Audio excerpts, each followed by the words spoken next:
Hey guys, I want to take a second to thank Comfort Pro. Since 2001, Comfort Pro has been helping customers stay comfortable where they live, work, and play. They stand behind their work with a 100% customer satisfaction guarantee. They have 24/7 emergency service, and if you mention the show, you receive a free watchdog maintenance plan for 1 year. Call Comfort Pro at 484-917-1803. 484-917-1803. That's Comfort Pro. Are you ready for this? Dun, dun, dun, dun, dun, dun, dun, dun, dun, dun, dun. Sorry. Okay, here we go. That's okay. All right, here we go.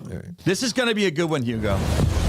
The Brad Weisman Show. Real people, real life, and everything in between. So what do your kids think of this? Oh, they are so embarrassed. In order to be unstoppable, you simply don't give up. You get knocked down, you get back up again. Where curiosity opens the door to genuine connection. Men really struggle with their emotions. They really struggle with even understanding what's going on. Unfiltered conversations with the people shaping our world. What kind of show is this? And there's red quilted leather all over the walls.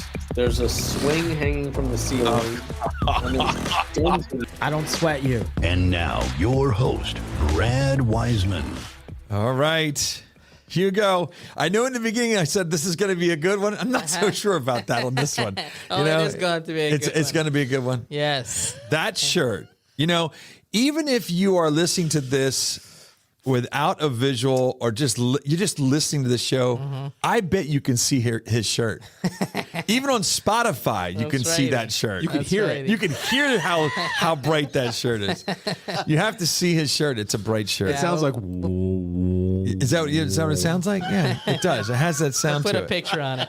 Well, now you know who's on as the guest. I mean, geez, he just chimes right in, doesn't even be introduced or anything. Pete, how you doing, buddy? How you doing, bro? Good to see you. Good to have me back. Yeah. Thank you. This 60 days goes quick, though, Dude, I got to say. It goes so fast. Yeah. Yeah, it's crazy how fast it goes. But there is stuff that's going on. Yeah, we always have stuff to talk about. Our world is constantly changing. It is. It's evolving. Mm-hmm. Let's put it that way. It's evolving. So the thing that we both saw that I think we should talk about a little bit is, the market's still doing very well. Oh my God. Yeah, my goodness. Yeah. Right. And in the locally 432 homes in the market when I checked about an hour ago. Yeah. And so it's going well. Mm-hmm. And so tell me about the one topic that was kind of interesting that you found. The co-buyer thing was really surprising, actually. I think it was because 31.5% of purchases, and I forget what it was, something like that. Or the Gen Zers. Well, the Gen Zers are saying, I forgot my gum. Go, please. I always Let's all pause. No, we have to pause. You can keep talking. I'm just saying I forgot my gum. Okay, let Brad now have we're his good. gum. Let's digress on that again. Yeah. That intro, I still have a hard time getting used to the red intro. Velvet. Really? The red velvet. The red velvet room. Yeah. And it does make me giggle each time. And Brad's saying, "This is going to be a great show." Yeah, it's funny. Hugo Anyway. puts together good stuff. I mean, it's just the way it is. But co-buying is a way for people to get in a home. Yes. That maybe possibly couldn't do it because it gives them more leverage and all that kind of stuff. But the numbers, I'm surprised in 2021. You thought it'd be more or less? I thought it'd be less, Brad. But what is co-buying? Isn't it? Right. Here's the thing, Hugo. Good question. That's a great question. Really good question. Because when you Thanks look for at jumping ahead and you throwing me off. Well, hey, at least I got my gum. But that's okay. Brad got his I had gum. time to get my gum in my mouth. But no, seriously, here's the thing, Hugo. Same thing I thought. It's a non-married, right? Non-married buyer. Yeah, right. Mm-hmm. Or buyers. Yeah. Normally a relative is usually the case. Usually but if you're together and not married, it still counts as that. That's right. It does. Which, if you look at the way things are going in our world, there's a more and more of that. There is, yeah. As marriage is not as popular, right. You're going to have more people that are just co-borrowers. Cohabitating, yes. Living in sin. Yeah. Yes, I didn't want to say it. No, that's all right. It's all right. Follow Tom if you're listening. I didn't say it, just so you know. Yeah, so that's the thing. It's interesting, but it is going up. It is going up. Yeah, it is. But whether you agree with it or not, it's just a statistic that it is going up. So then once again, is it because of affordability or is it because of morality? changes? That's a great question. You know what I'm saying? That's you always have to look at statistics. I think it's both. From both ways. I think it's both. Yeah. Yeah. I think so too. Because think about our parents. There's no way in heck they were going to do that. They weren't going to cohabitate. Were they? No. Yeah, no, that's true. So No, they just has go in the nothing back of a car. That's right. Exactly. I think that's where I was conceived. Well, I don't know. Yeah, your dad stopped me at the last function. Yeah, I'm sure. We had a nice conversation. I'm sure. Yeah. He looks like a Chevy, right? Yeah, exactly. So no. Why does Brad look like a shit? Yeah, it's kind of weird. I think he looks like a 49 olds with a bashed in grill. Is what I think. Look it up. Maybe I would think there are some people who are doing it strategically, maybe, as opposed Well, to that's the thing. That's true. Here's what also it said, Hugo, Today. which was interesting, is that I think part of it too is if you can't jump in to be a part of this investment that is just incredible, especially over the last 5 years, if you can't afford to do it on your own, why not look at it as a business decision? Yeah. Right? Sure. Go, hey, to a buddy, like we're both looking to pay $1,800 a month in rent. Why not pull our resources and make it as an investment? Yeah, and then later on, what's nice is that when it comes time that you can buy your own house, then you sell it or somebody buys you out and you go to the house now with somebody you want to be with, as far as a partner. It gets you in. Exactly. Yeah. And that's what it solves. That really is what it solves. I think it's a great idea. But what you said, it's an unmarried partner. So it could be like more. It's a business relationship, really. Yes, is what it doesn't really need to be. No, but it could be a friend. It could be a friend. Yeah, it could literally be a friend. Yeah, it could. And be I a think coworker. that's what it is. It gets them in the door. To the homeownership investment. Yep. And then they can do something later. That is more traditional. That's right. And if they're sharing bedrooms or something, that's on them. You know? That's right. That's right. Yeah, you got to have at least a 2-bedroom home to make it morally proper. I think it's a great idea. The only thing that I think people need to be they need to be aware of is the commitment of buying real estate together. Is actually a huge commitment. Yep. Because you're not getting out of it that quickly. No, and KCM recommends a written contract. Oh, it does? Yeah. Okay, good point. Yeah, it says if you're considering... Like a business contract. Yeah. You want to think over a couple of things, co-buying. You got to trust the person. Of course. And so, but then it does say that it does recommend getting into a written co-ownership agreement. Yeah. I guess that's like a separate... Now, they do them as LLCs? Or are these done as... Well, I guess or you are they can. done as like owners, just two people? Well, LLC is probably the most cleanest way to do it. Then you're talking. But now what you got to do those, you can't do FHA, you can't do VA, you can't do and you gotta watch first the time cash buyer. trail. You can't. You got to more money down. True. So. But who's taking care of which electricity, or how you splitting the utilities? One's using. There needs to be a utilities. serious conversation. Yeah. Yeah. Because what if you come and go like once or twice a month, and the other guy's living there a lot? So who's more responsible for your utilities? That kind of thing. That's all That's gotta where be. things get a little weird. As soon as somebody meets somebody, and now you're like, oh, I'm not spending much time there, but it's still an investment. It's still you have to. It's an investment. I think that's what you have to do. You have to look at it as more of an investment than just a home at that point. That's right. Yeah. You do. Yeah. You're like, who's cutting the bushes? Yeah. Who's cutting the grass? And I think but it is amazing. So this percentage of the market was in 2021 was 25%. Exactly. And now it's up to almost 1 in 3. Yeah, exactly. 31.5. That's crazy. Well, and you know what? You know what's weird, Brad? What's that? That's almost the same statistic of cash buyers right now. Okay. Is that what it is? It's 30%.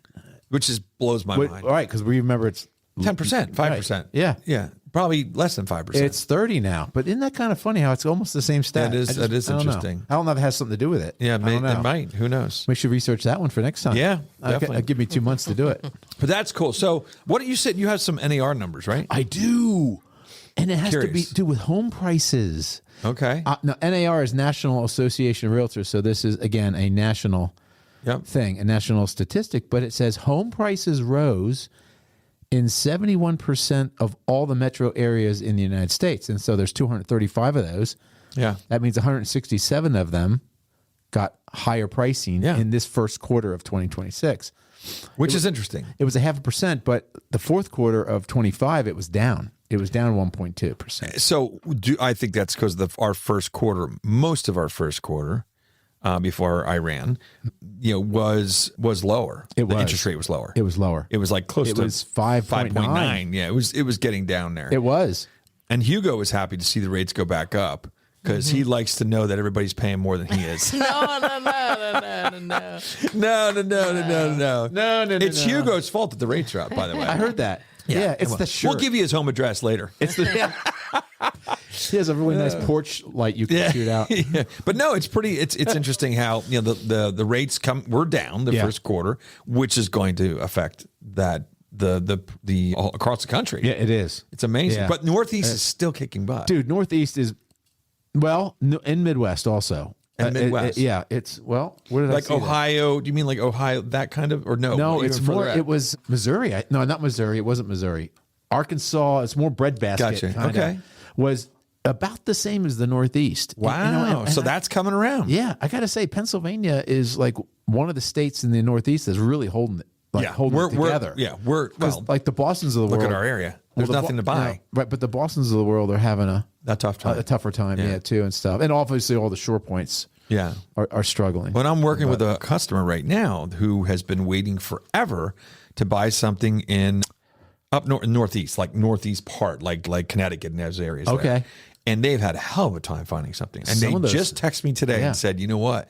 It was just today. The market is loosening up. Yeah. We're seeing more and more houses on the market. Mm-hmm. So that area is getting affected by whatever. It's just starting to happen. I think I know why. I have a friend, a realtor friend up there she's been doing these downsizing seminars. Yeah. We've been kind of doing them here a little bit. Yeah. Just to inform people what to do, how to declutter, all that junk. And she said they're packed. Get out of here. And there's people putting their homes on the market in that baby boomer kind of category. And she says, Pete, they're all now just starting to come on the market. They're going. Now. Yeah. It's interesting. And that's outside of Boston. Well, and that's not in Boston. So that's interesting. So Pennsylvania is now kind of in this place in itself. Yeah. Mm-hmm. I think Maryland, Delaware's on fire. I mean, I was just down to the beach last weekend. Mm-hmm. On the way down to Maryland, to Ocean City, Maryland, the back roads of Delaware are just unbelievable. I mean, you go on these back roads and you're in the middle of nowhere, and all of a sudden you see a 400 unit development going in. Oh, really? It's unbelievable. Yeah, a lot of it is Ryan Homes. Ryan, yeah. I saw also, what's the other one? Lennar is another one. There were some other ones in there too. I don't remember. But, Toll Brothers. Maybe? Oh, it's probably Toll Brothers. Yeah, but it's just unbelievable. They're just building like crazy. Yeah, and I guess because there's a lot of land there. And how close is that now? You said it's back in the boonies. This is in the boonies of Delaware area. I mean, Delaware's kind of a small, narrow state, right? So they're probably not that far from the beach. They're not. Everybody's not far from the beach. Yeah. Pretty much in Delaware, you're either close to Maryland or you're close to the beach. They're one or the other. You don't have a lot. There's not a lot of choice there. But no, you're probably talking 30 minutes from 30 to 40 minutes from the beach. That's really good. From it is, and that's why people are doing it. Think about it. You can move down there. The taxes are awesome down there. Yeah. The taxes are really, really good, really low. And now and no sales tax. That's right. There's no sales tax. No sales tax. So buying furniture, buying TVs, buying all that stuff for your house, you're not paying tax on it. You save a lot of 6%. You're saving, and you get total wine. Yeah, the wine. That's right. The alcohol's a lot cheaper. Yeah, the wine's a lot cheaper. It's just a cheaper way of living. So what happens is now you retire, instead of moving to Florida, you move to there. Yes, you're going to get some snow here and there, but it's always going to be about 10 degrees warmer than it is here in Pennsylvania. And you get to go to the beach. Yep. So they're keeping that Northeast stat. Yep, absolutely. So it's just interesting that PA, Delaware, Maryland, I think, is doing pretty well with real estate as a whole. It's great. Yeah, it is. Yeah. It is. So there's some other stuff here that some other things that were interesting. Inventory growth is driven more by homes staying on the market longer rather than fresh supply.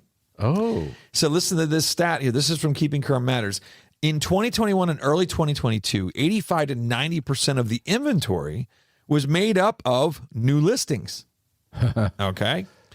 January 26th. Well, that was unicorn. January 26th, that ratio has fallen to just 36%. So the rest of the homes on the market are just sitting there. Is that national? That is national. So it's not just here, but that's an interesting statistic that when and you have to look at that when inventory goes up. Yeah. Is it new listings?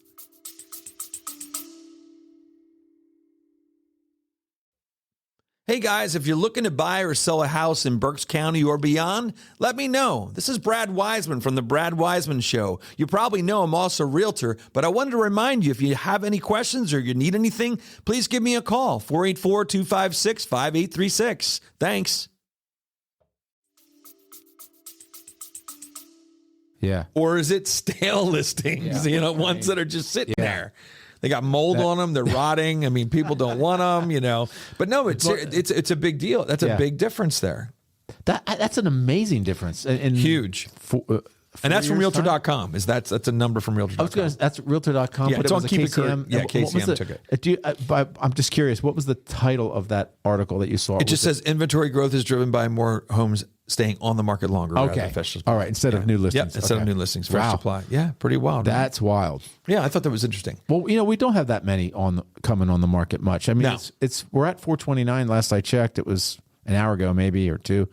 429 homes active. And it's an interesting type of thing because you have people buying every day.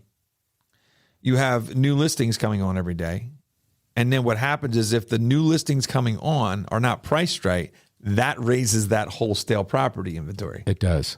And it changes things a little bit. And that goes right into some other stuff that I these are like little buyer hacks. I actually nice. I went into ChatGPT, my buddy. Chat's nice though. Did you ever meet Chat? Oh, Chat's a very awesome. nice guy. Yeah, he's very a nice guy. Chat is. Yeah, absolutely. Yeah. Gemini's really nice too. She's hot. She's hot. Is she really? Gemini's really Yeah. hot. Never Well, met Gemini Gemini. and Chat are now dating. I met Claude. don't know if you knew that. Claude's a nice guy. That's the stupid uncle though. Yeah, he's the stupid uncle. He's not that great. Probably get sued for saying all this stuff. Hugo's like, don't say my name. Yeah, exactly. But this was interesting. I kind of edited it a little bit. I put in the question of what are good buyer hacks for the Northeast area where there's lack of inventory. And this was interesting, and you'll chime right on this. It said, this I agree with. Instead of getting a pre-approval, get a full underwritten approval. Yeah. And what that means, guys, is that, there's people out there, and we know, there's people out there that will write a pre-approval based on your credit check and what you say you make. Mm-hmm. That's it. They'll write a pre-approval. No proof. And no proof, no nothing. They didn't really verify anything. It was just a phone conversation or a computer program. If you can find a lender that does a full underwritten approval, that means that they went to the underwriter with all your stuff, your bank statements, your income, your expenses, your credit report, and they say approved contingent on finding the house that you want. That's much better. Right. And if you can send that kind of an approval, and there are lenders that do that. Stronger. It's much stronger. It's not going to be the same as cash, maybe, but it could be. There's things you could add in there to make, other terms that you can do to make stuff. it. Yeah. Why wouldn't lenders do that by default? What's the downside? Because it takes too much time. Oh, okay, got it. It takes too much time. Got it. You're running people through the process. So the underwriter's working, the processor working, everybody's working.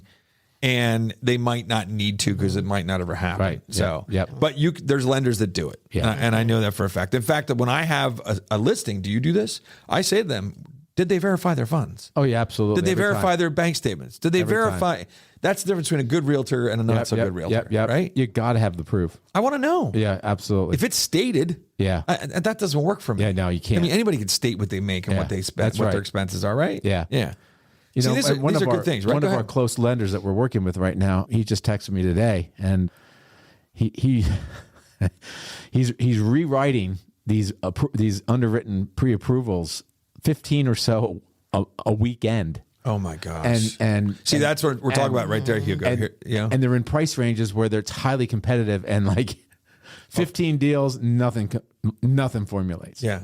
It's 15 crazy. deals, nothing comes formulates. And this is the top way you can get an approval. And it's still that competitive. Yep. However, the other ones that aren't having those pre-written, pre-approved approvals basically get thrown in the trash. I mean, they're just getting pushed aside. Yeah. I'm very picky when I'm working for the seller. Oh, yeah. I'm very picky to make sure that, it wasn't, for one, it's not an out-of-town one that I don't know who they are. It's not an online one that I don't know who it is. Right. I'm very picky, and I know you are too, that if I'm getting 4 agreements in, if there's 3 that are great and lenders and I know they're awesome and I know them personally and I know they do they're very legit, they're going to have they're going to get a better position because I'm going to tell my seller that, my client that. It's ultimately the client's choice. Yep. But you got it. If you educate them, they're typically going to. And they're going to ask for advice. Pretty much. Yeah. So going with that, the other one was telling the seller, the buyer telling the seller that they would allow them to stay in the house 30 to 60 days, no charge after settlement. That's a big one. It's a huge one, especially older people. Mm-hmm. Yeah. So, now you look at cash versus financing. Yeah. You throw that in on a finance deal. String. You know what I mean? It could be something that makes it. Now, you got to be careful where you put all that information because sometimes the lenders don't like to know that you're going to have 30 to 60 days that they're not living there. It's just got to be careful with that. Yeah, it's something you just got to be careful with. Yeah. And then, but I think that's a big one. I mean, because a lot of people, especially older people that feel rushed. This is very stressful on them. The mover thing and everything. That makes a big deal. That's worth money. That's a great hack. It's worth money. Yep. And then the last one was, and I know you and I talked about this, is for your buyers, look for listings that were on the market more than 20 days. Oh yeah. Yeah. Right? I love it. The multiple offer properties will be gone in less than 20 days. Yep. After 20 days, less than 3. Yeah, less than 3, exactly. Less than 3 days, they'll be gone. Those are the hot properties. And I'm sorry, sometimes you're just not going to get the hot property. That's right. And that's okay. You can make it a hot property and sell for more money later. That's right. So that's the thing: is look for properties that are older than 20 days on the market. And a lot of times you'll be making an offer that's FHA. You're asking for closing costs, and you'll get the property. Yep. I also want to add to that one the higher price ranges. Oh, because there's less people that can afford those. So if you get into the $1.5 million ish, somewhere in there, it's 1 or 2% of the population that can afford it. Yep. So those are usually sitting longer, and usually those sellers are usually willing to negotiate. Usually, sometimes, not all the time. Yeah, $1 million property. It's possible you get it for $875. You never know. You never know. Yeah. Probably won't be FHA. No, it won't. Although that's starting to go up there, I'll tell you. FHA it's getting close, isn't it? It really is. In the sevens, I think, or something, isn't it? Yep. So what else do you have? You have anything else? I want to talk really briefly about the equity. Yeah, that's right. Yes, that was a good one. Go ahead. And this was an NAR thing, I think, wasn't it? Yeah, it was. And so listen to this, guys.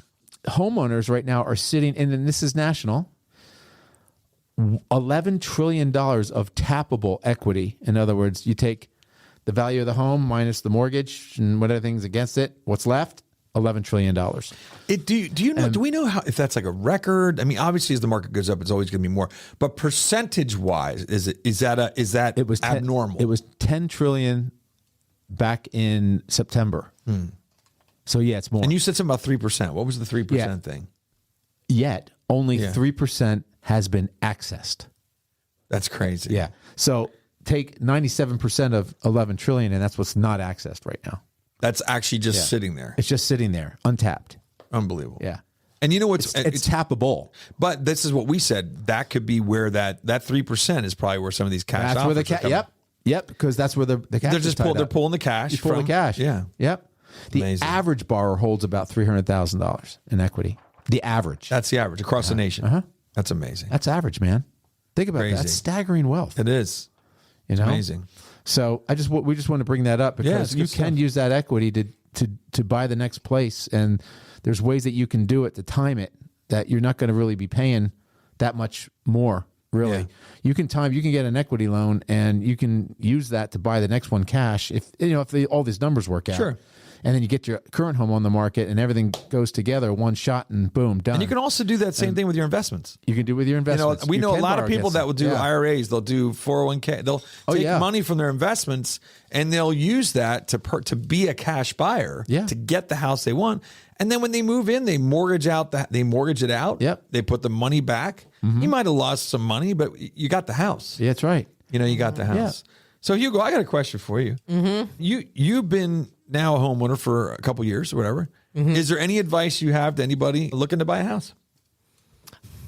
No, just that just take it, all the projects that have in mind. You want to get it all done as soon as you move in. Right, because Don't get too anxious. Yeah, that's my advice. yeah, because once you're in, it's tough. Yeah. Right. And then there's all these projects you have listed, and you're like, oh man, when am I going to get to that? When am I going to get to that? That's right. That's funny. That's really funny. Play with your kids. At least you Play didn't. with your kids. At least you didn't say, "Yeah, get a better realtor." Yeah, I was waiting. I was a little waiting for nervous. it. I was a little nervous when I asked that question, and I was like, if he says that, that's not good for me. Not good for my business. But it's just not. You're not going to get a better one. That's Than right. Brad. That's right. Thank you, Pete. Yeah. How much do I have to pay Pete now? Yeah, Jeez, it's all right. I'll tell I you know. what. It's $50 to Hugo, $50 to you. Jeez. I'll just take a. I'll take a mug. Oh, great. That sounds good. All right. Pete was back in the house after 60 days. He was here. He showed up. And he's coming back in another 60 days. That's about it. Thanks for joining us. We will see you every Thursday at 7 p.m. And we'll just hoping that you come back. All right. That's about it. See you later. Hi, this is Brad Weisman. Come back here every Thursday at 7 p.m. to watch The Brad Weisman Show. We have new guests every single week, and we love having you as an audience. All right. We'll see you soon.